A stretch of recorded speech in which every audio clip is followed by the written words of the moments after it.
भुजा होता है। कितना भुजा?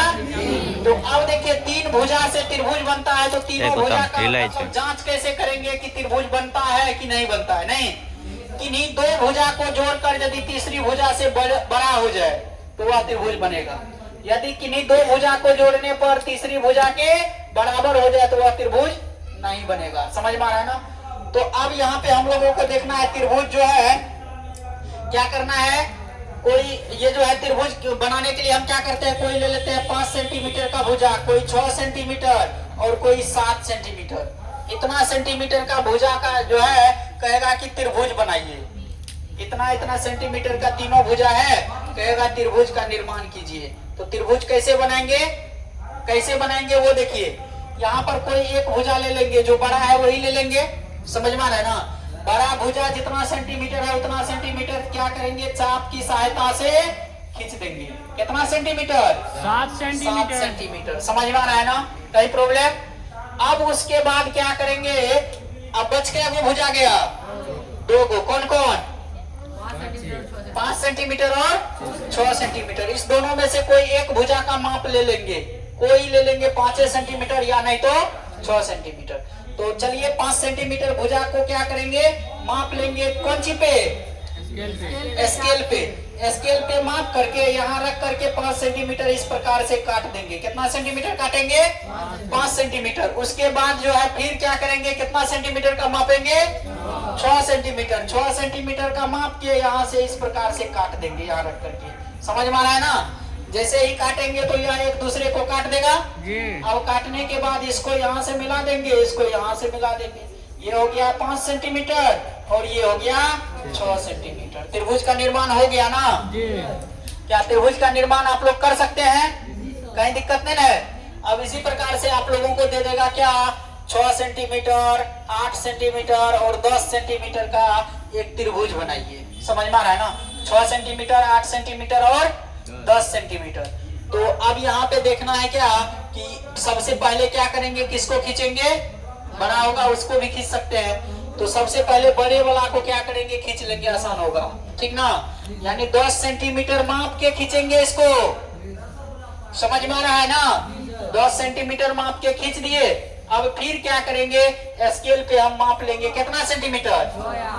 8। चलिए 8 मान लेते हैं, कोई दिक्कत नहीं। 6 या 8 दोनों में से कोई मान सकते हैं।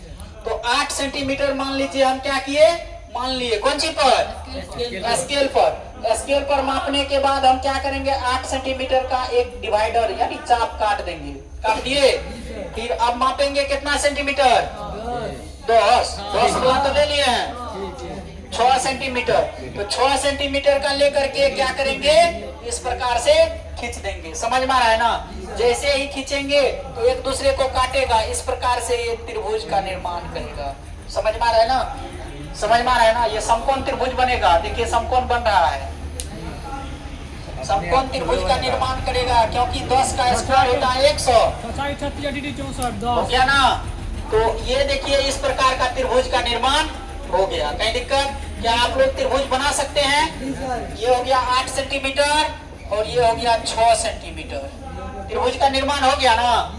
किसी को कोई दिक्कत? चलिए त्रिभुज का निर्माण करने के लिए आप लोग सीख गए, कोण का निर्माण करने के लिए सीख गए, कोण को कैसे समद्विभाजित करेंगे वो भी सीख गए या नहीं?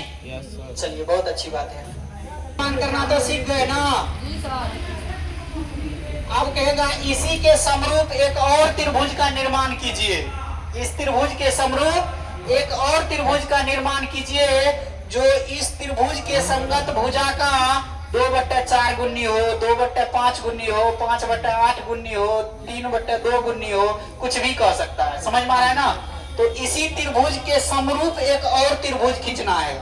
इस त्रिभुज तो बनाने के लिए सीख गए ना? जो त्रिभुज कहेगा वो बना लेंगे। उसके बाद कहेगा इस त्रिभुज के समरूप एक और त्रिभुज खींचिए जो इनके संगत भुजा है, लड़के, जो इस त्रिभुज के संगत भुजा का क्या है, समानुपातिक है। कितना समानुपातिक? मतलब कितना समानुपातिक है? 2/4 गुनी, 3/5 गुनी, कुछ दे सकता है। समझ में आ रहा है ना? तो अब हम लोग क्या करते हैं, इस त्रिभुज के समरूप एक और त्रिभुज खींचेंगे जो कितना है, 3/5 गुनी। ये कंडीशन देख लीजिए, 2 प्रकार का कंडीशन हो सकता है। ये तो 3/5 दे दिया या 5/3 भी दे सकता है। समझ में आ रहा है ना। देखिए इस दोनों में अलग अलग प्रकार का त्रिभुज का निर्माण होगा। समझ में आ रहा है। ये 3/5 है तो 3/5 का मतलब हो गया जो त्रिभुज दिया हुआ है पहले से उससे छोटा त्रिभुज, और 5/3 का मतलब हो गया कि जो त्रिभुज दिया हुआ है उससे बड़ा त्रिभुज। तो यहाँ पे हम अब देखेंगे किसको, अंश और हर को। किसको देखेंगे, अंश और हर को। तो यहाँ अंश यदि बड़ा रहेगा हर से तो बड़ा त्रिभुज बनेगा, हर यदि बड़ा रहेगा अंश से तो छोटा त्रिभुज बनेगा। समझ में आ रहा है ना। यानी अब अंश को देखना है, हर से बड़ा है कि छोटा है।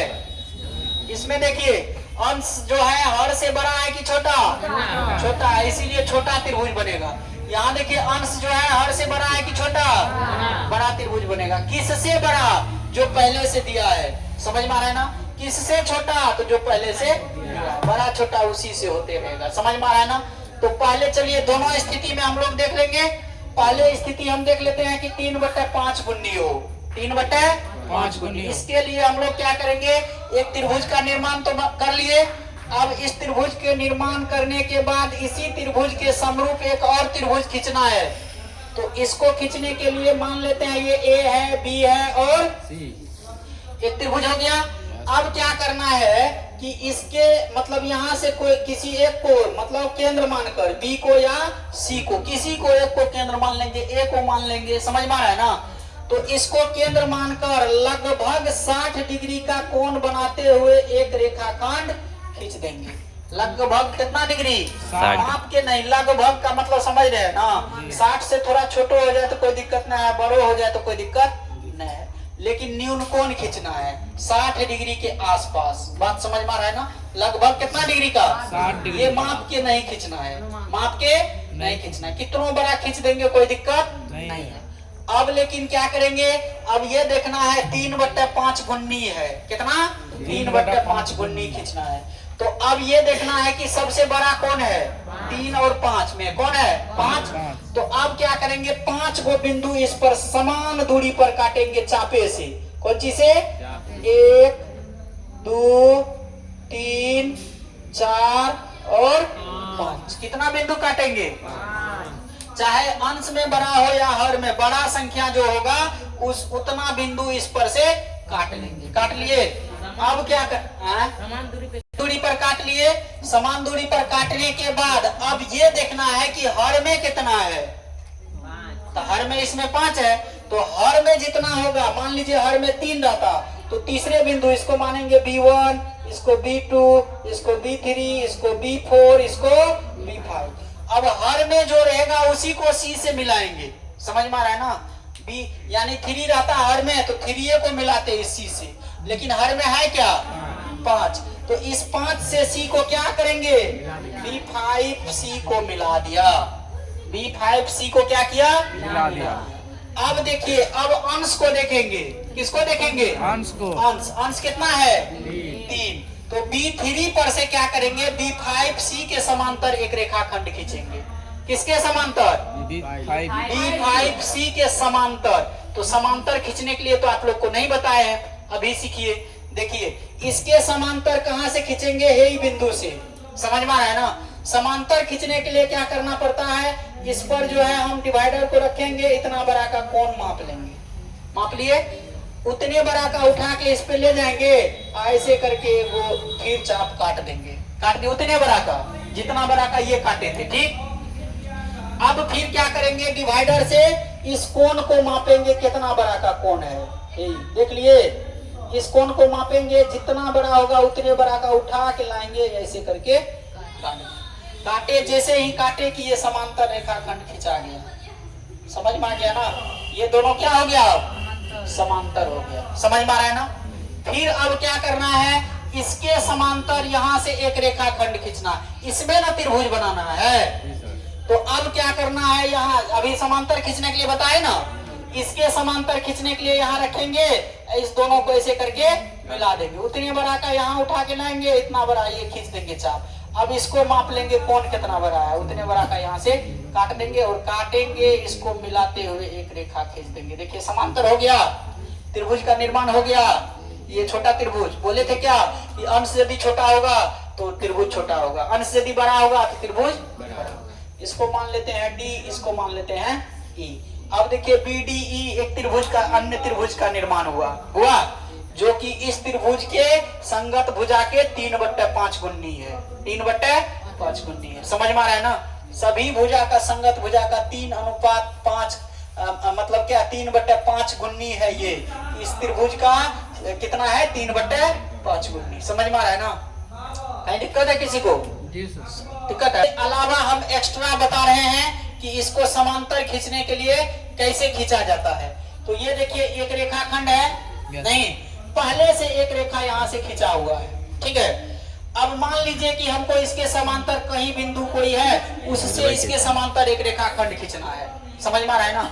तो रेखाखंड समांतर खींचने के लिए क्या करेंगे, इसके समांतर न खींचना है। इसके समांतर खींचने के लिए हम क्या करेंगे, यहाँ डिवाइडर को रख करके कितनों बड़ा का ले करके इस दोनों रेखाखंड को मिला देंगे।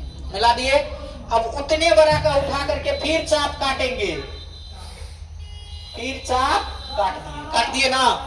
चलिए अब इस कोण को मापेंगे, कितना बड़ा का कोण है, माप लिए। उतने बड़ा का कोण जब यहाँ खींचेंगे तो क्या होगा, इसके समांतर तो होगा इतना बड़ा का कोण, फिर इतना बड़ा का कोण, बराबरे कोण होगा तो संगत कोण होगा ना।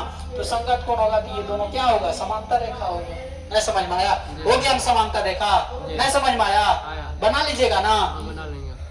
तो चलिए समान सीख गए। अब त्रिभुज का निर्माण कैसे होगा वो भी जान गए।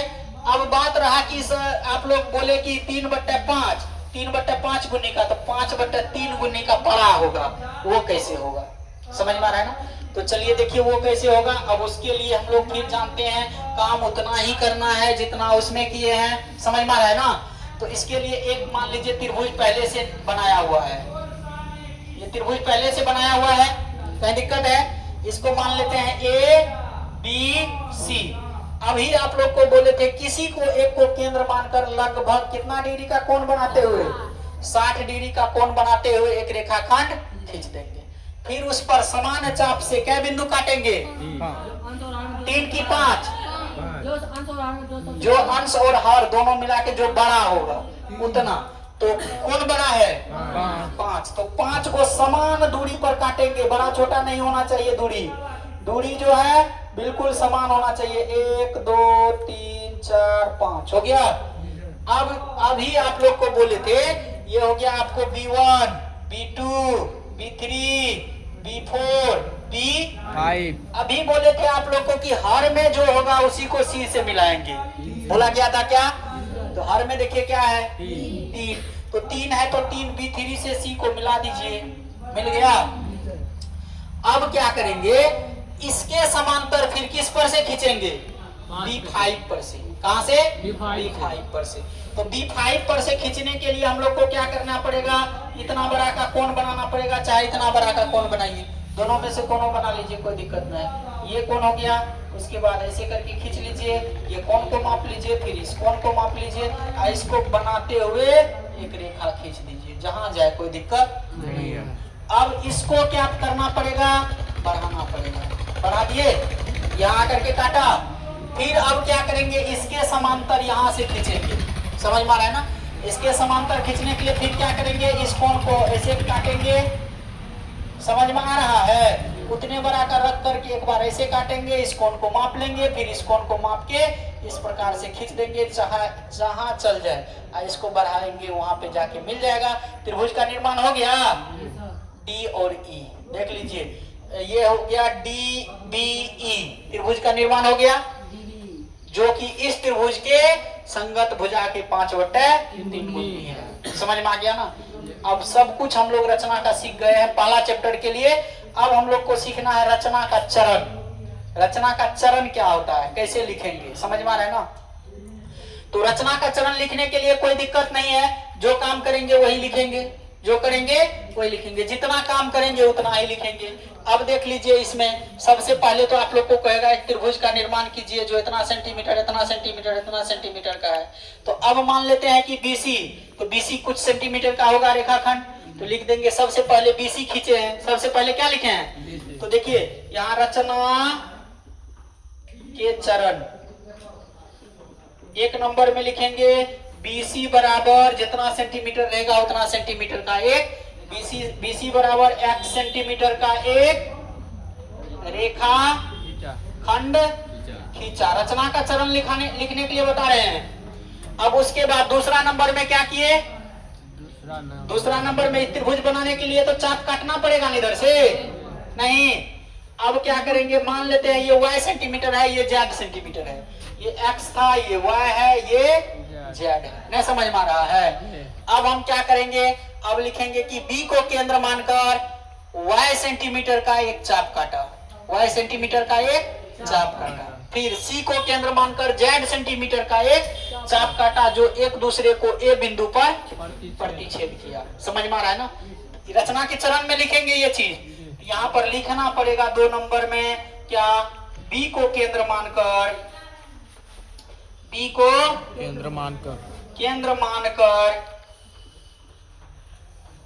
y सेंटीमीटर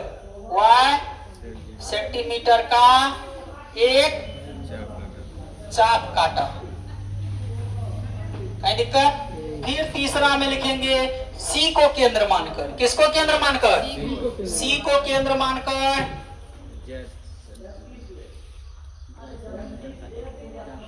C को केंद्र मानकर क्या किया, Z सेंटीमीटर का एक चाप काटा। समझ में आ रहा है ना? जो एक दूसरे को, तब यहां लिखेंगे जो एक दूसरे को क्या किया, बिंदु A पर प्रतिच्छेद किया। समझ में आ रहा है ना? तब यहां पर लिखेंगे बिंदु A पर, एक दूसरे को बिंदु A पर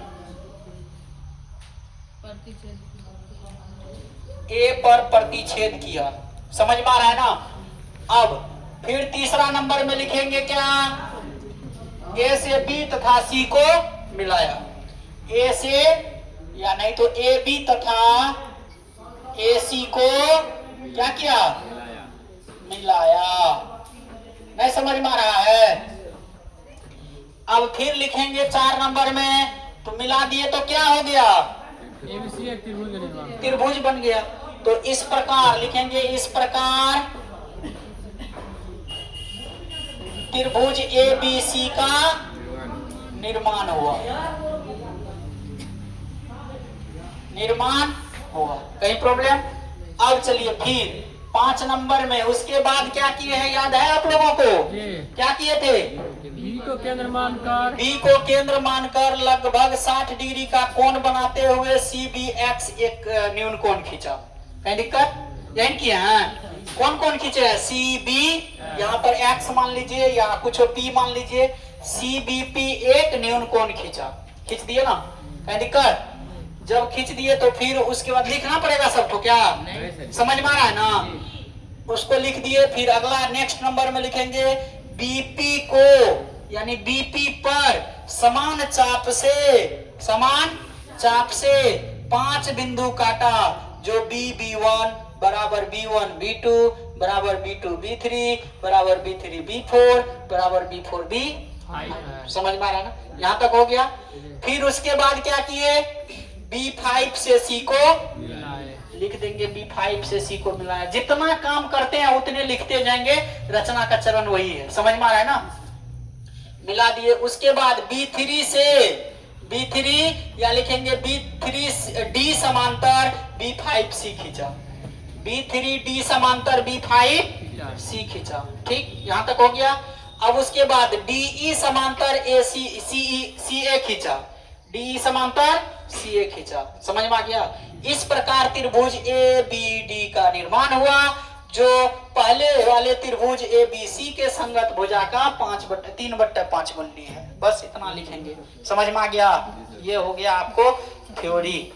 अब इसमें जो सवाल नहीं बनेगा वो हमसे पूछ सकते हैं, कोई दिक्कत नहीं है। सारा कुछ इसमें जान गए आप लोग, इससे ज्यादा इस रचना चैप्टर में कुछ नहीं है। बात समझ में आ रहा है? तो आप लोग